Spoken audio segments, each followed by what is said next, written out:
we have a lot of students who have been talking to me for years about, do we have a bee class, do we have a bee class, do we have a bee class? And it's something I've been interested in learning myself.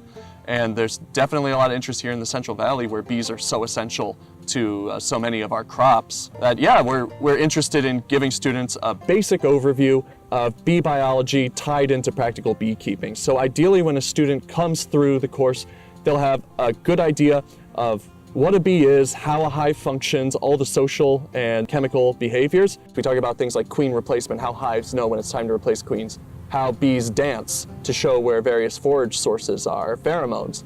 And students are really curious about, like, how do you make more hives? And so they're really curious about the swarming process, the dividing of hives and odds and ends like that. And then on top of that, they'll have the ability to go out there and make all the steps they need to basically acquire their own hives, acquire their own bees, and establish a successful hive.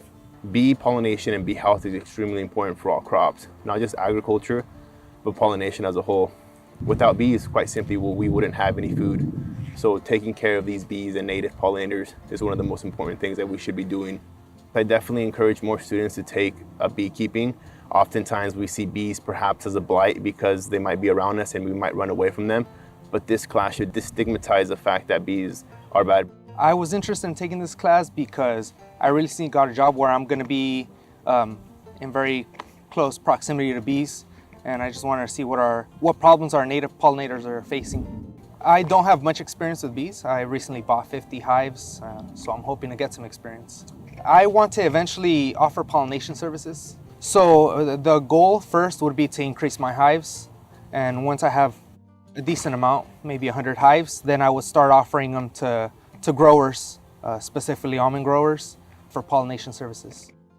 Something I very intentionally did this year was I started attending Central Valley Beekeeper Association meetings and find out what's going on. The beekeeping community is just very welcoming and always interested in getting more people involved, and so they're very forthcoming with answers. We kind of have the best of both worlds. We've got the agriculture, so our bees will be able to take advantage of the almond blooms, the stone fruits, the citrus and all of that. But then on top of that, when things dry up in the summer, people are going to be watering their yards, they're going to be watering their landscaping. Bees will forage 3-4 miles from the hive, so they're going to have their pick of, everybody's landscaping all around here. So I think our bees are going to be pretty well set year-round. I'm kind of hoping that at the end of this, I'll have some students within the next couple years that I can bring back to talk to our students and just say, hey, this is such and such who came through this class, and this is how he keeps his bees, right?